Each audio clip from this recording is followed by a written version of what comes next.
हरे कृष्णा। आप सभी का दिन शुभ और मंगलमय हो। भगवान श्री कृष्ण और राधा रानी का आशीर्वाद आप सभी भक्तों पर सदा सर्वदा बना रहे।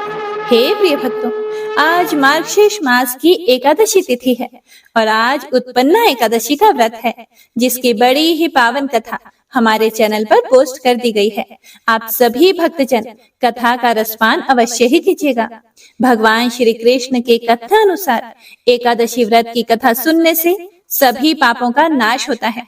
जो भी मनुष्य एकादशी महात्म्य का श्रवण या पठन करते हैं, उन्हें अश्वमेध यज्ञ के समान फल प्राप्त होता है। वैसे तो सभी मनुष्यों को यह व्रत अवश्य ही करना चाहिए, लेकिन अगर किसी भी कारणवश आप व्रत नहीं भी कर पाते हैं, तो भी कथा तो अवश्य ही सुनिएगा और पुण्य फल प्राप्त कीजिएगा। तो आइए सुनते हैं पुण्य फल देने वाली आज की महात्म्य कथा और साथ ही गजेंद्र मोक्ष स्तोत्र का पाठ और कृष्ण चालीसा। हे प्रिय भक्तों, कहते हैं कि श्रद्धा और भक्ति के साथ की गई आराधना में बहुत शक्ति होती है। प्रभु की मूर्ति पाषाण की ही होती है, लेकिन भक्त के भाव से उसमें प्राण प्रतिष्ठा होती है और स्वयं प्रभु उसमें विराजते हैं। तो आइए सुनते हैं एक बहुत ही सुंदर कथा। एक साधु महात्मा जी श्री रामायण जी की कथा सुनाते थे। वो कथा इतनी सुंदर सुनाते थे कि उनकी कथा सुनकर लोग आनंद विभोर हो जाते थे। साधु महात्मा का एक नियम था। प्रतिदिन जब भी वे कथा शुरू करते थे, तो कथा प्रारंभ करने से पहले वह हनुमान जी को कथा सुनने के लिए आमंत्रित करते थे। वह जहाँ पर कथा सुनाते थे, वहां उन्होंने कथा के स्थान पर हनुमान जी को विराजने के लिए आसन के रूप में गद्दी भी रखी हुई थी और इस तरह बुलाते थे, आइए हनुमंत जी विराजिए।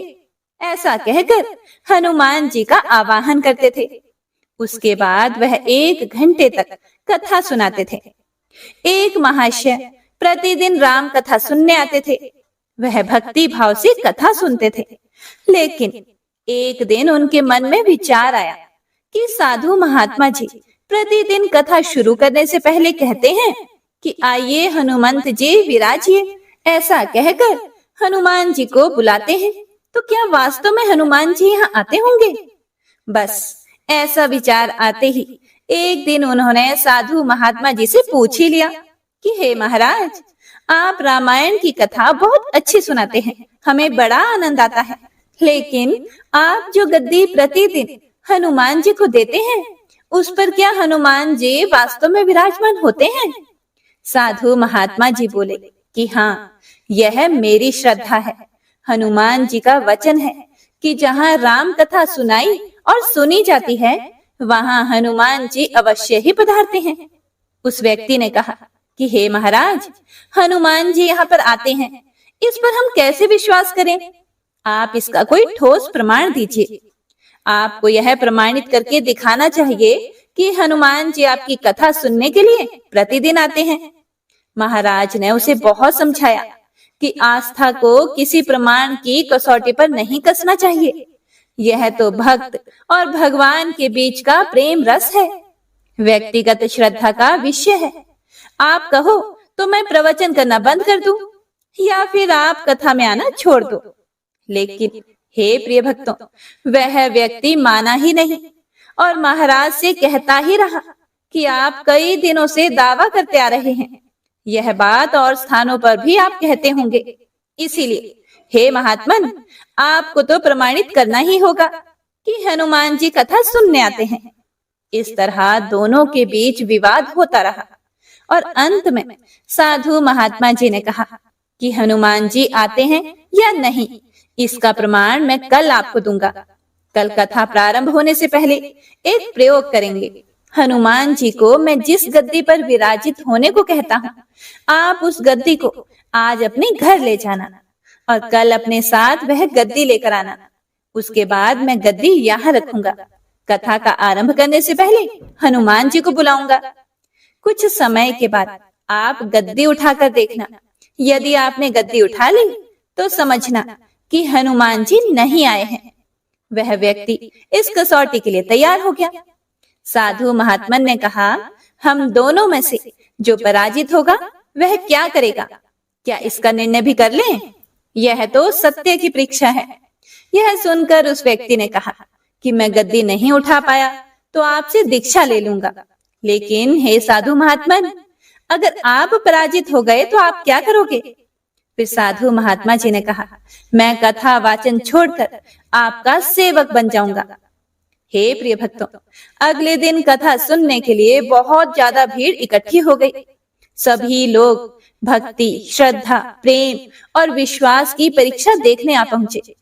साधु महात्मा और वह व्यक्ति कथा के स्थान पर आए। उस व्यक्ति ने गद्दी महाराज के हाथ में दी। प्रतिदिन हनुमान जी को विराजित होने के लिए जहां गद्दी रखते थे, उसी स्थान पर वह रखी गई। महात्मा जी ने बड़े ही दुखी हृदय से मंगलाचरण किया और बोले, आइए हनुमान जी विराजिए। ऐसा बोलते ही साधु महाराज की आंखों में आंसू आ गए।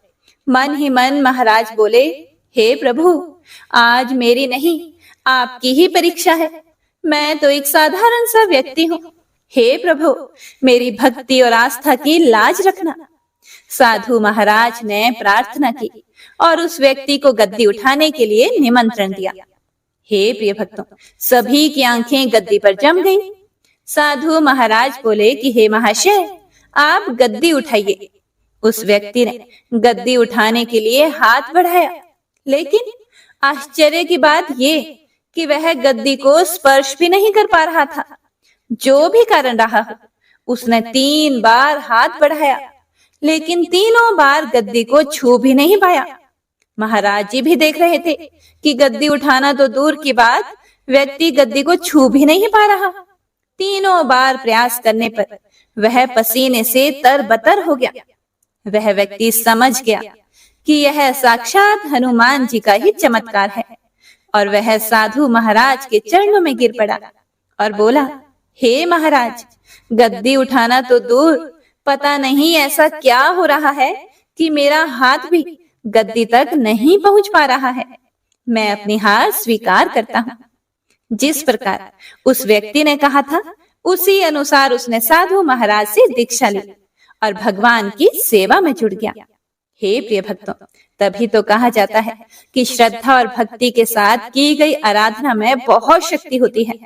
प्रभु की मूर्ति पत्थर की ही होती है, लेकिन भक्त के भाव से उसमें प्राण प्रतिष्ठा होती है और स्वयं प्रभु उसमें विराजते हैं। जय श्री राम। उम्मीद करती हूँ आपको आज की ये कथा पसंद आई होगी। तो आइए अब सुनते हैं आज की महात्म्य कथा में आगे का वृतांत। ओम नमो नारायणाय।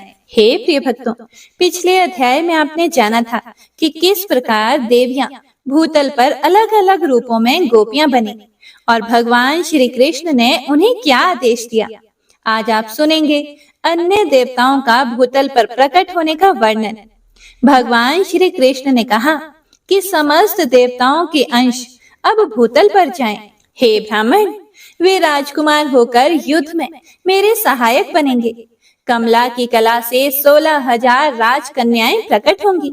वे सब की सब मेरी रानियां बनेंगी। वे धर्मदेव अंश रूप से पांडुपुत्र युधिष्ठिर होंगे। वायु के अंश से भीमसेन का और इंद्र के अंश से साक्षात अर्जुन का प्रादुर्भाव होगा। अश्वनी कुमारों के अंश से नकुल और सहदेव प्रकट होंगे। सूर्य का अंश वीरवर कर्ण होगा और साक्षात यमराज विदुर होंगे। कली का अंश दुर्योधन, समुद्र का अंश शांतनु, शंकर का अंश अश्वत्थामा और अग्नि का अंश द्रोण होगा। चंद्रमा का अंश अभिमन्यु के रूप में प्रकट होगा। स्वयं वसुदेवता भीष्म होंगे। कश्यप के अंश से वसुदेव और अदिति के अंश से देवकी होंगी। वसु के अंश से नंद गोप का प्रादुर्भाव होगा। वसु की पत्नी यशोदा होंगी। कमला के अंश से द्रौपदी होंगी, जिनका प्रादुर्भाव यज्ञ कुंड से होगा। अग्नि के अंश से महाबली धृष्टद्युम्न का जन्म होगा। शत्रुपा के अंश से सुभद्रा होंगी, जिनका जन्म देवकी के गर्भ से होगा। देवता लोग भारहारी होकर अपने अंश से पृथ्वी पर अवतीर्ण होंगे। इसी प्रकार देव पत्नियां भी अपनी कला से भूतल पर पधारे। हे नारद, ऐसा कहकर भगवान श्री कृष्ण मौन हो गए। वह सारा विवरण सुनकर प्रजापति ब्रह्मा वहां अपने स्थान पर जाकर बैठ गए। हे देवर्षि नारद, श्री कृष्ण के वाम भाग में वाग देवी सरस्वती थी, दाहिने भाग में लक्ष्मी थी, अन्य सभी देवता और पार्वती देवी सामने थी। गोप और गोपियां भी उनके सम्मुख ही बैठी थी। श्री राधा श्याम सुंदर के वक्ष स्थल में विराजमान थी। इसी समय व्रजेश्वरी राधा अपने प्रियतम से बोली। राधिका ने कहा, हे नाथ, मैं कुछ कहना चाहती हूँ। हे प्रभु, इस दासी की बात सुनो। मेरे प्राण चिंता से निरंतर जल रहे हैं, मेरा मन चंचल हो रहा है। आपकी ओर देखते समय मैं पल भर के लिए भी आंखें बंद करने या पलक मारने से भी असमर्थ हो जाती हूँ। फिर हे प्राणनाथ, आपके बिना भूतल पर अकेली कैसे जाऊंगी? हे प्राणेश्वर, हे जीवन बंधो, सच बताओ, वहां गोकुल में कितने काल के बाद आपके साथ मेरा अवश्य मिलन होगा? आपको देखे बिना एक निमेष भी मेरे लिए 100 युगों के समान प्रतीत होगा। वहां मैं किसे देखूंगी, कहाँ जाऊंगी और कौन मेरी रक्षा करेगा? हे प्राणेश, आपके सिवा दूसरे किसी पिता, माता, भाई, बंधु, बहन अथवा पुत्र का मैं क्षण भर भी चिंतन नहीं करती हूँ। हे मायापते, यदि आप भूतल पर मुझे भेजकर माया से आच्छन्न कर देना चाहते हो, वैभव देकर मुझे भुलाना चाहते हो, तो मेरे समक्ष सच्ची प्रतिज्ञा करो। हे मधुसूदन, मेरा मन रूपी मधुप आपके मकरंद युक्त चरणारविंद में ही नित्य निरंतर भ्रमर करता रहे। जहां जहां जिस योनि में भी मेरा यह जन्म हो, वहां वहां आप मुझे अपना स्मरण एवं मनोवांछित दास्य भाव प्रदान करोगे। मैं भूतल पर कभी भी इस बात को ना भूलूं कि आप मेरे प्रियतम श्री कृष्ण हो और मैं आपकी प्रेयसी राधिका हूँ, तथा हम दोनों का प्रेम सौभाग्य शाश्वत है। हे प्रभु, यह उत्तम वर मुझे अवश्य दो। जैसे शरीर छाया के साथ और प्राण शरीर के साथ रहते हैं, उसी प्रकार हम दोनों का जन्म और जीवन एक दूसरे के साथ ही बीते। हे विभो, यह श्रेष्ठ वर मुझे दे दो। हे भगवान, भूतल पर पहुंचकर भी कहीं हम दोनों का पल भर के लिए भी वियोग ना हो, यह वर मुझे दे दो। हे हरे, मेरे प्राणों से ही आपका शरीर निर्मित हुआ है, मेरे प्राण आपके श्रेयंगों से विलग नहीं है। मेरी इस धारणा का कौन निवारण कर सकता है? मेरे शरीर से ही आपकी मुरली बनी है और मेरे मन से ही आपके चरणों का निर्माण हुआ है। मेरा तात्पर्य यह है कि मैं आपकी मुरली को अपना शरीर मानती हूँ और मेरा मन आपके चरणों से कभी विलग नहीं होता है। आपके शरीर के आधे भाग से किसने मेरा निर्माण किया है? हम दोनों में भेद है ही नहीं, इसीलिए मेरा मन निरंतर आप में ही लगा रहता है। मेरी आत्मा, मेरा मन और मेरे प्राण जिस तरह आप में स्थापित है, उसी तरह आपका मन, प्राण और आत्मा भी मुझ में ही स्थापित है। हे प्रभु, इसीलिए विरह की बात कान में पड़ते ही आंखों का पलक गिरना बंद हो गया है और हम दोनों आत्माओं के मन, प्राण निरंतर दग्ध हो रहे हैं। हे प्रिय भक्तों, यह सुनकर श्री कृष्ण बोले, हे देवी, उत्तम आध्यात्मिक योग शोक का उच्छेद करने वाला होता है, इसीलिए उसे बताता हूँ, ध्यान से सुनो। यह योग योगिंद्रों के लिए भी दुर्लभ है। हे सुंदरी, देखो, सारा ब्रह्मांड आधार और आधेय के रूप में विभक्त है। इनमें भी आधार से पृथक आधेय की सत्ता संभव नहीं है।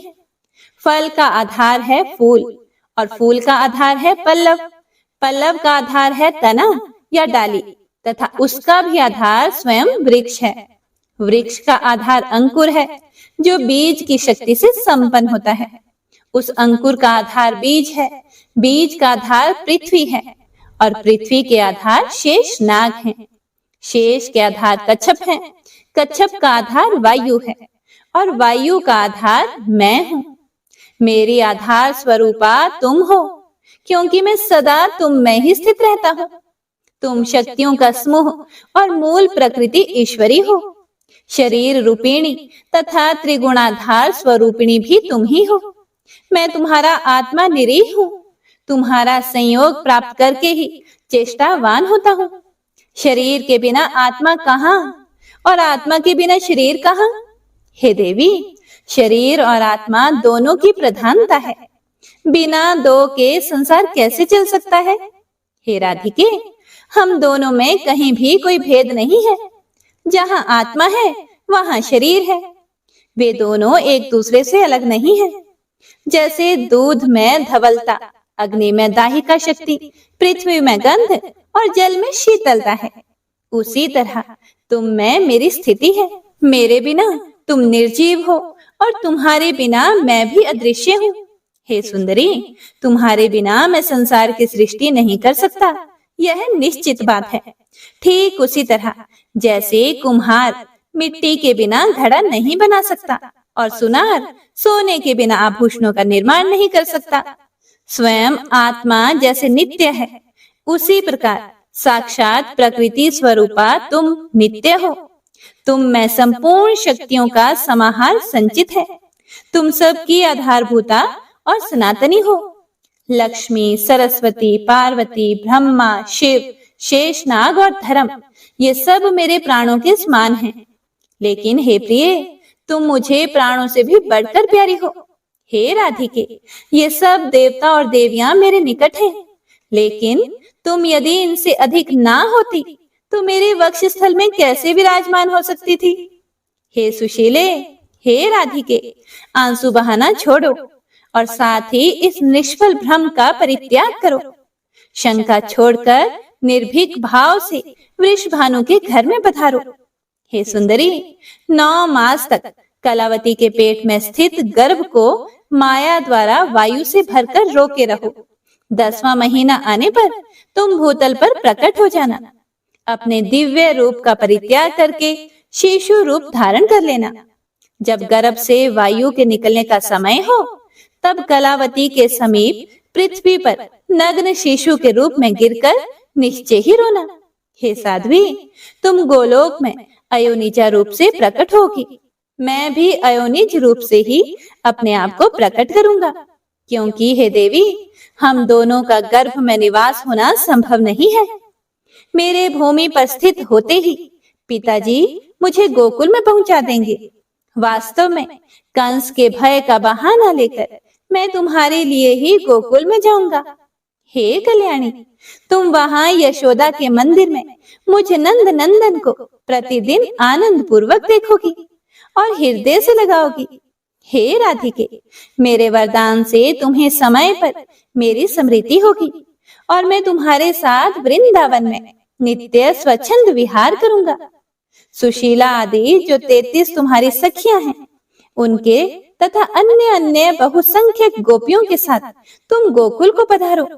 असंख्य गोपियों को अपने अमृतोपम एवं परिमित वाणी द्वारा समझा बुझाकर आश्वासन देकर गोलोक में ही रखकर तुम्हें गोकुल में जाना है। हे राधिके, मैं भी असंख्य गोपों को यहीं स्थापित करके पीछे से वसुदेव के निवास स्थान मथुरापुरी में पदार्पण करूंगा। मेरे प्रिय से प्रिय गोप बहुत बड़ी संख्या में मेरे साथ क्रीड़ा के लिए व्रज में चले और वहां गोपों के घर में जन्म ले। हे देवऋषि नारद, ऐसा कहकर श्री कृष्ण मौन हो गए। देवता, देवियां, गोप और गोपियां वहीं ठहर गई।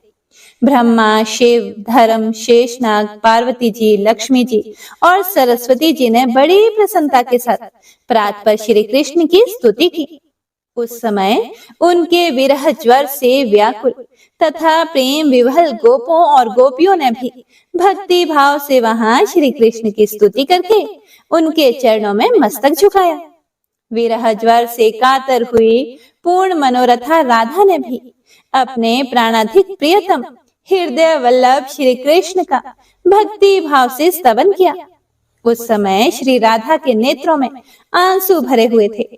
वे अत्यंत दीन और भय से व्याकुल दिखाई देती थीं। उन्हें इस अवस्था में देखकर स्वयं श्री हरि ने सांत्वना देने के लिए यह सच्ची बात कही।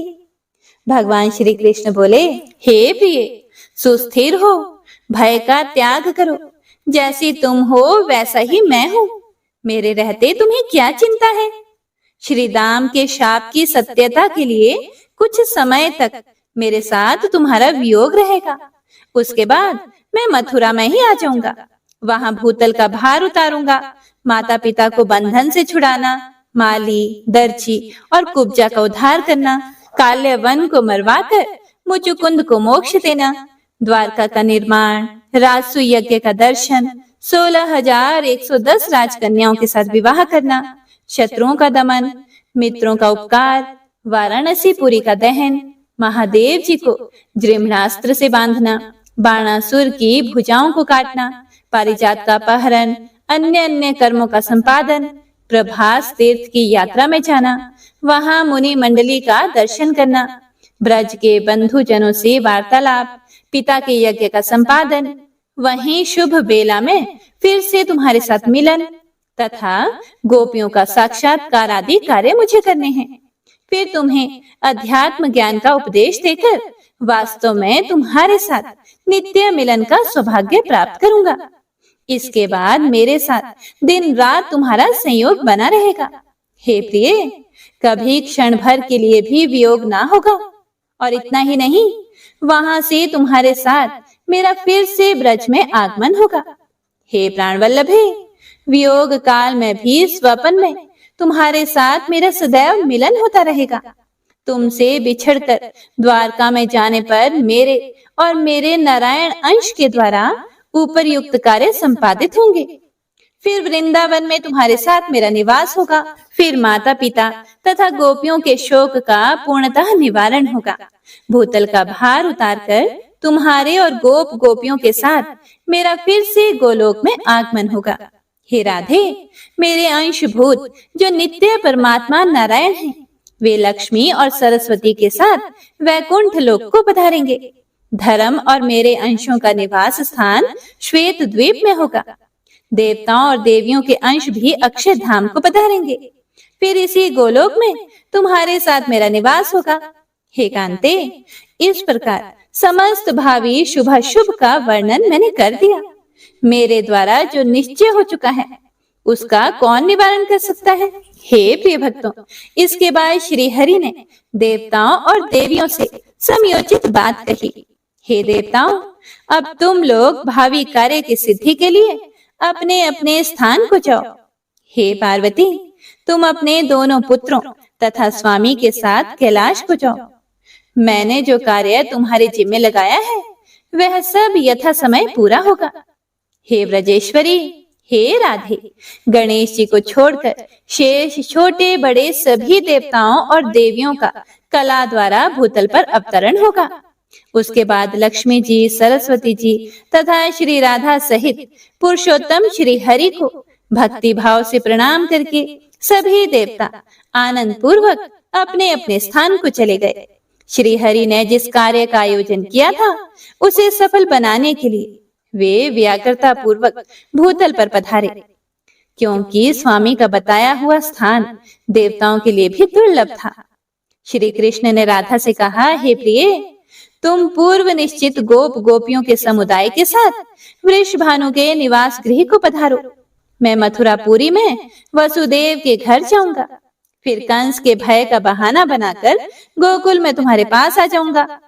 लाल कमल के समान नेत्रों वाले श्री राधा श्री कृष्ण को प्रणाम करके प्रेम विच्छेद के भय से कातर होकर उनके सामने फूट फूट कर रोने लगी। वे ठहर ठहर कर कभी कुछ दूर तक जाती और जा जाकर बार बार लौट आती थी। लौट कर फिर से श्री हरि का मुंह निहारने लगती थी। सती राधा शरत काल की पूर्णिमा के चंद्रमा की कांति सुधा से पूर्ण प्रभु के मुख चंद्र की सौंदर्य माधुरी का अपने निमेष रहित नेत्र चकोरों द्वारा पान करती थी। उसके बाद परमेश्वरी राधा प्रभु की 7 बार परिक्रमा करके 7 बार प्रणाम करने के बाद फिर से श्री हरि के सामने खड़ी हो गई। इतने में ही करोड़ों गोप गोपियों का समूह वहां आ गया। उन सब के साथ श्री राधा ने फिर से श्री कृष्ण को प्रणाम किया। गोप समूहों के साथ सुंदरी राधा श्री हरि को मस्तक झुकाकर भूतल के लिए प्रस्थित हुई। वे सब के सब श्री हरि के बताए हुए स्थान नंद गोकुल को गए। फिर राधा वृषभानु के घर में और गोपियां अन्य अन्य गोपों के घरों में गई। गोप गोपियों सहित श्री राधा के भूतल पर चले जाने पर श्री हरि भी शीघ्र ही वहां पहुंचने के लिए उत्सुक हुए। गोलोक के गोपों और गोपियों से बात करके उन्हें अपने अपने कामों में लगाकर मन की गति से चलने वाले जगदीश्वर श्री हरि मथुरा में जा पहुंचे। पहले देवकी और वसुदेव के जो जो पुत्र हुए उन्हें कंस ने तत्काल मार डाला। इस तरह उनके 6 पुत्रों को उसने काल के गाल में डाल दिया। देवकी का 7वां गर्भ शेषनाग का अंश था, जिसे योग माया ने खींचकर गोकुल में निवास करने वाली रोहिणी जी के गर्भ में स्थापित कर दिया। फिर वह श्री हरि की आज्ञा से चली गई। ओम नमो नारायणाय। आज का यह अध्याय यहीं समाप्त होता है। इससे आगे का वर्णन आप सभी भक्तजन अगले अध्याय में जरूर सुनिएगा, जिसमें आप सभी भगवान श्री कृष्ण के जन्म वृतांत के बारे में और बहुत सारी अन्य कथाओं के बारे में सुनेंगे। आइए अब गजेंद्र मोक्ष स्तोत्र का पाठ करते हैं। इस माह में गजेंद्र मोक्ष स्तोत्र पढ़ने मात्र से जहाँ हर तरह के ऋण कर्ज से मुक्ति मिलती है, वहीं 10 दिशाओं से शुभ फल दिलाने में भी सक्षम है। इस स्तोत्र का जाप करने से जीवन में किसी भी प्रकार की परेशानियों से मुक्ति मिलती है। श्रीमद् भगवत गीता के 3रे अध्याय में गजेंद्र स्तोत्र पढ़ने को मिलता है। इस स्तोत्र में हाथी और मगरमच्छ के साथ हुए युद्ध का वर्णन किया गया है और गजेंद्र जब युद्ध से हार जाता है तो भगवान श्री हरि विष्णु का ध्यान करके उनकी स्तुति करता है और उसकी स्तुति से प्रसन्न होकर भगवान श्री हरि विष्णु आते हैं और उसे मोक्ष प्रदान करते हैं। और हे प्रिय भक्तों, इस पाठ को करते समय अगर हम अपने मन में यह भावना रखें कि हे श्री हरि विष्णु, हे मेरे प्रभु, जिस प्रकार से आपने गजेंद्र को परेशानी से बाहर निकाला, उसी प्रकार से हमें भी हमारी परेशानियों से बाहर निकालिए, तो यकीन मानिए निश्चित ही भगवान श्री हरि विष्णु हमारी मदद स्वयं करते हैं। तो आइए अब सच्चे मन से भगवान श्री हरि विष्णु का ध्यान करके इस परम कल्याणकारी स्तोत्र का पाठ करते हैं। जय श्री हरि विष्णु।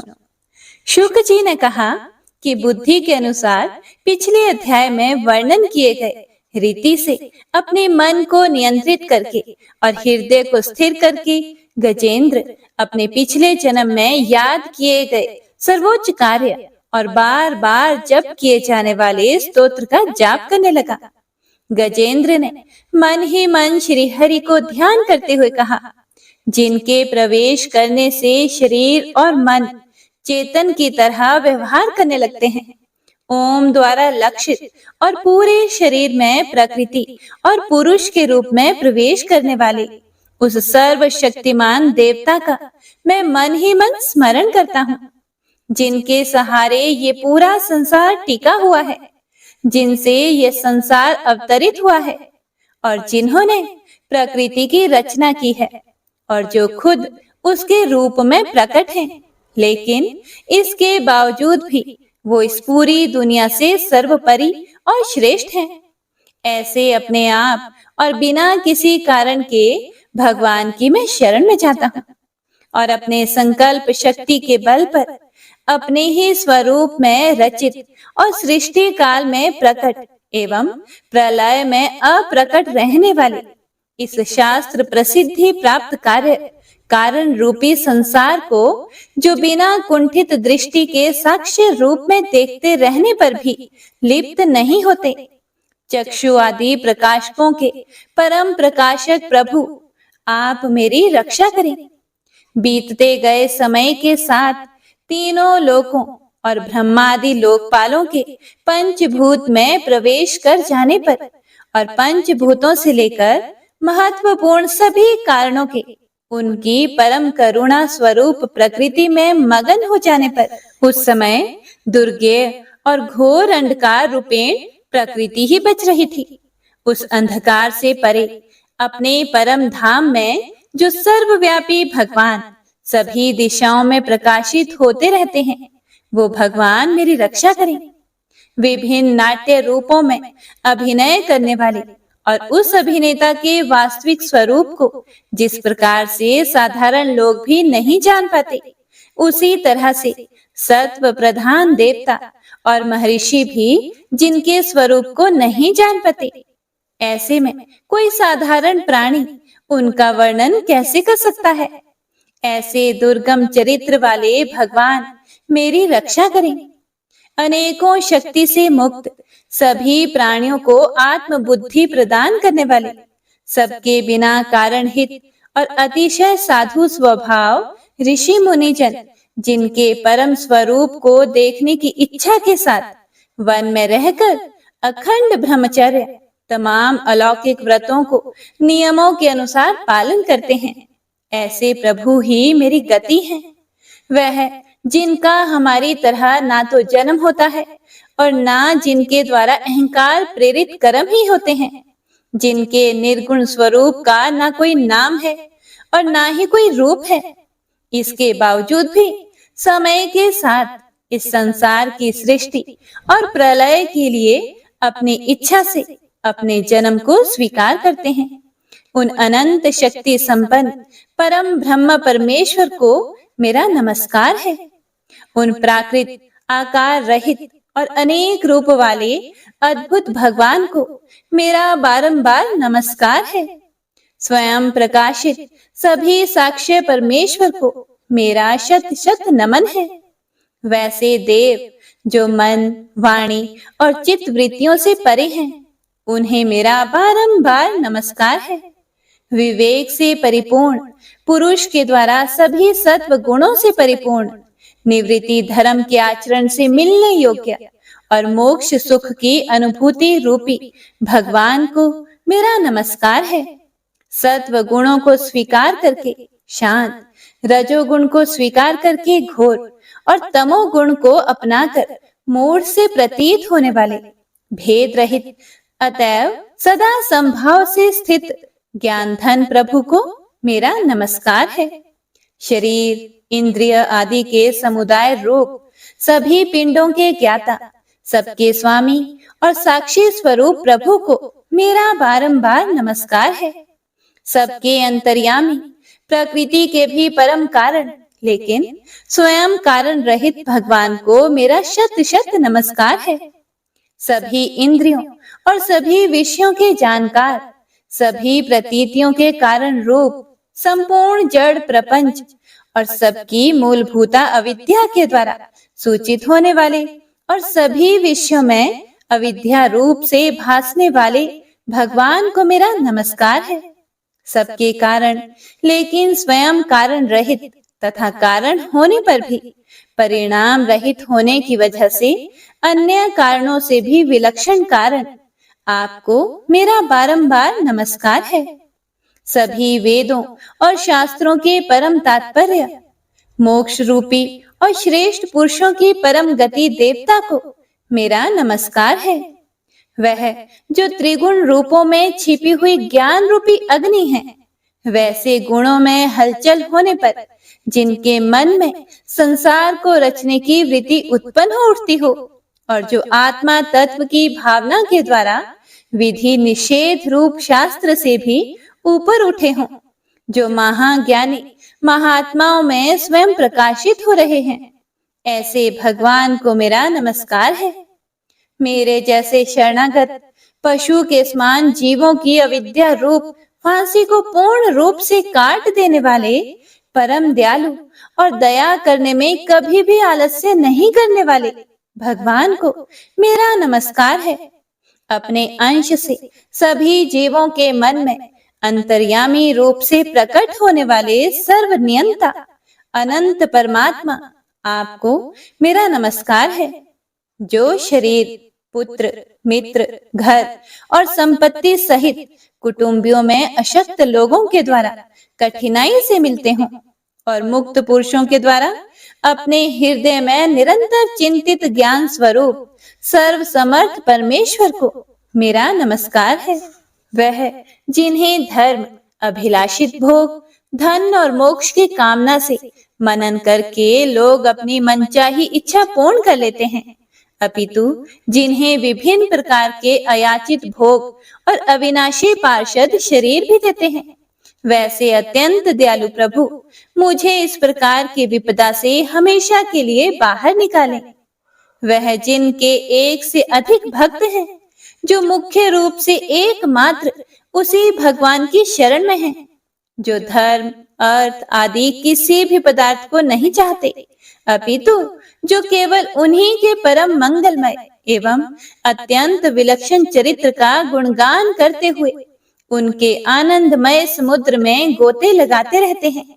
उन अविनाशी, सर्वव्यापी, सर्वमान्य ब्रह्मादि के भी नियामक, अभक्तों के लिए भी हमेशा प्रकट होने वाले, भक्ति योग द्वारा प्राप्त अत्यंत निकट होने पर भी माया के कारण अत्यंत दूर महसूस होने वाले, इंद्रियों के द्वारा अगम्य और अत्यंत दुर्विज्ञ, अंत रहित, लेकिन सभी के आदि कारक और सभी तरफ से परिपूर्ण उन प्रभु की मैं स्तुति करता हूँ। वो जो ब्रह्मा सहित सभी देवता, चारों वेद तथा समस्त चराचर जीव नाम और आकृति भेद से जिनके अत्यंत क्षुद्र अंशों से रचे गए हैं, जिस तरह से जलती हुई अग्नि की लपटें और सूरज की किरणें बार बार निकलती हैं और फिर से अपने कारण में ही लीन हो जाती है, उसी प्रकार बुद्धि, मन, इंद्रियां और नाना योनियों के शरीर, जिन सभी गुणों से प्राप्त शरीर जो स्वयं प्रकाश परमात्मा से प्रकट होता है और फिर से उन्हीं में लीन हो जाता है, वह प्रभु जो ना तो देवता है, ना असुर, ना मनुष्य है और ना ही मनुष्य से नीचे किसी अन्य योनि के प्राणी, ना ही वो स्त्री हैं और ना ही पुरुष, ना ही नपुंसक और ना ही वो कोई ऐसे जीव हैं जिनका इन तीनों ही श्रेणी में समावेश है। वो ना तो गुण है, ना कर्म, वो ना ही कार्य है और ना ही कारण। इन सभी योनियों का निषेध होने पर जो बचता है वही उनका असली रूप है और वे ही सब कुछ हैं। ऐसे प्रभु मेरा उत्थान करने के लिए प्रकट हो। अब मैं इस मगरमच्छ के चंगुल से आजाद होने के बाद जीवित नहीं रहना चाहता। इसकी वजह ये है कि मैं सभी तरफ से अज्ञानता से ढके इस हाथी के शरीर का क्या करूं? मैं आत्मा के प्रकाश से ढक देने वाले अज्ञानता से युक्त इस हाथी के शरीर से मुक्त होना चाहता हूँ, जिसका काल क्रम से अपने नाश नहीं होता, बल्कि ईश्वर की दया और ज्ञान से उदय हो पाता है। इस प्रकार से मोक्ष के लिए लालायित संसार के रचयिता स्वयं संसार के रूप में प्रकट, लेकिन संसार से परे, संसार में एक खिलौने की भांति खेलने वाले, संसार में आत्म रूप से व्याप्त अजन्मा, सर्वव्यापी एवं प्रापत्य वस्तुओं में सर्वश्रेष्ठ श्री हरि का केवल स्मरण करता हूँ और उनकी शरण में जाता हूँ, जिन्होंने भगवत भक्ति रूपी योग के द्वारा कर्मों को जला डाला है, जिन्हें समस्त योगी ऋषि अपने योग के द्वारा अपने शुद्ध हृदय में प्रकट देखते हैं। उन योगेश्वर भगवान को मेरा नमस्कार है। वह जिनके त्रिगुणे शक्तियों का राग, रूप, वेग और असह्य है, जो सभी इंद्रियों के विषय रूप में मौजूद हैं। वह जिनकी इंद्रियां समस्त विषयों में ही बसी रहती है। ऐसे लोगों को जिनको मार्ग मिलना भी संभव नहीं है, वैसे शरणागत एवं अपार शक्तिशाली वाले भगवान आपको मेरा बारंबार नमस्कार है। जिनकी अविद्या नाम के शक्ति के कार्य रूप अहंकार से ढके हुए हैं, वह जिनके रूप को जीव समझ नहीं पाते हैं, ऐसे अपार महिमा वाले भगवान की मैं शरण लेता हूँ। हे प्रिय भक्तों, श्री सुखदेव जी कहते हैं कि वह जिसने पूर्व प्रकार से भगवान के भेद रहित सभी निराकार रूप का वर्णन किया था, उस गजराज के करीब जब ब्रह्मा आदि अन्य कोई भी देवता नहीं आए, जो अपने विभिन्न प्रकार के विशेष विग्रहों को ही अपना रूप मानते हैं। ऐसे में साक्षात विष्णु जी, जो सभी के आत्मा होने के कारण सभी देवताओं के रूप हैं, तब वह वहां पर प्रकट हुए। गजराज को इस प्रकार से दुखी देखकर और उसके पढ़े गए स्तुति को सुनकर चक्रधारी प्रभु इच्छानुसार वेग वाले गरुड़ की पीठ पर सवार होकर सभी देवों के साथ उस स्थान पर पहुंचे जहां वह गज था। गज अर्थात हाथी था। सरोवर के अंदर महाबलशाली मगरमच्छ द्वारा जकड़े और दुखी उस हाथी ने आसमान में गरुड़ की पीठ पर बैठे और हाथों में चक्र लिए भगवान श्री हरि विष्णु को आते हुए जब देखा, तो वह अपनी सूंड में पहले से ही उनकी पूजा के लिए रखे कमल के फूल को श्री हरि पर बरसाते हुए कहने लगा, सर्व पूज्य भगवान श्री हरि नारायण, आपको मेरा प्रणाम है। सर्व पूज्य भगवान श्री हरि, आपको मेरा नमस्कार है। लाचार हाथी को पीड़ित देखकर श्री हरि विष्णु गरुड़ से नीचे उतरकर सरोवर में उतर आए और वह दया से प्रेरित होकर ग्राह सहित उस गज को तुरंत ही सरोवर से बाहर निकाल आए और देवताओं के देखते ही देखते अपने चक्र से मगरमच्छ के गर्दन को काट दिया और हाथी को उस पीड़ा से बाहर निकाल लिया। तो इसी के साथ गजेंद्र मोक्ष स्तोत्र संपूर्ण हुआ। तो सभी एक बार प्रेम से बोलिए, भगवान श्री हरि विष्णु की जय। बंशी शोभित कर मधुर नील जलद तन श्याम, अरुण अधर जनु बिंब फल नयन कमल अभिराम, पूर्ण इंद्र अरविंद मुख पीतांबर शुभ साज, जय मन मोहन मदन छवि कृष्ण चंद्र महाराज। जय यदुनंदन जय जगवंदन, जय वसुदेव देवकी नंदन, जय यशोदासुत नंद दुलारे, जय प्रभु भक्तन के धृत तारे, जय नटनागर नागन थैया कृष्ण कन्हैया धेनु चरैया, पुनि नख पर प्रभु गिरिवर धारो, आओ दीनन कष्ट निवारो, वंशी मधुरे अधर धर तेरे, होवे पूर्ण मनोरथ मेरी, आओ हरि पुनि माखन चाखो, आज लाज भारत की राखो, गोल कपोल चिबुक करुणारे, मृदु मुस्कान मोहिनी डारे, रंजित राजीव नयन विशाला, मोर मुकुट वैजंती माला, कुंडल श्रवण पीठ पटाछे, कटि किंकणी काछन काछे, नील जलज सुंदर तनु सोहे, छवि लखि सुर नर मुनि मन मोहे, मस्तक तिलक अलक घुंघराले, आओ कृष्ण बांसुरी वाले, करि पय पान पूत नहीं तार्यो, अका बका का सुर मार्यो, मधुवन जलत अग्नि जब ज्वाला, भय शीतल लखि तहि नंद लाला, सुरपति जब ब्रज चढ़े और साई, मोसर धार वारी वर्षाई, लगत लगत ब्रज चहन बहायो, गोवर्धन नख धारी बचायो, लखी यशोदा मन ब्रह्माधिकाई, मुख मह 14 भुवन दिखाई, दुष्ट कंस अति उधम मचायो, कोटि कमल जब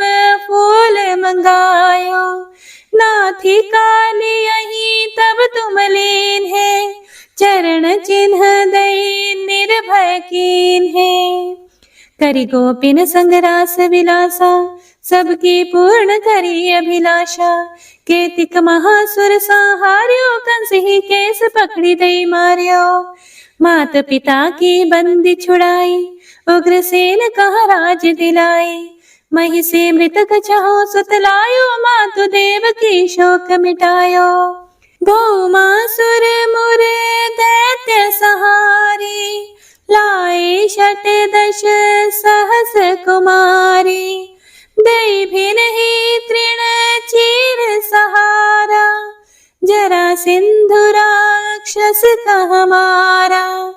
असुर बकासुर आदिक मार्यो, भक्तन के तब कष्ट निवार्यो। दीन सुदामा के दुख टार्यो, तंदुल 3 मूठ मुख डार्यो। प्रेम के साग विदुर घर मांगे, दुर्योधन के मेवा त्यागे। लखी प्रेम की महिमा भारी, ऐसे श्याम दीन हितकारी। भारत के पारथ रथ हाके, लिए चक्र करे नहीं बलता के। निज गीता के ज्ञान सुनाए, भक्तन हृदय सुधा वर्षाए। मीरा थी ऐसी मत वाली, विष पी गई बजा कर ताली। राणा भेजा सांप पिटारी, शालिग्राम बने बनवारी। निज माया तुम विधि दिखायो, उरते संशय सकल मिटायो। तब शत निंदा करि तत्काला, जीवन मुक्त भयो शिशुपाला। जब ही द्रौपदी तीर लगाई, दीनानाथ लाज अब जाई। तुरत ही वसन बने नंदलाला, बढ़े चीर भई अरि मोह काला। असनाथ के नाथ कन्हैया, डूबत भंवर बचावत नैया। सुंदर दास आसुर धारी, दया दृष्टि कीजिए बनवारी। नाथ सकल मम कुमति निवारो, क्षमहु बेगी अपराध हमारो। खोलो पट अब दर्शन दीजिए, बोलो कृष्ण कन्हैया की जय। बोलो कृष्ण कन्हैया की जय। बोलो कृष्ण कन्हैया की जय। यह चालीसा कृष्ण का पाठ करे उरधारी, अष्ट सिद्धि नवनिधि फल, लहे पदारथ चारी। जय श्री कृष्ण।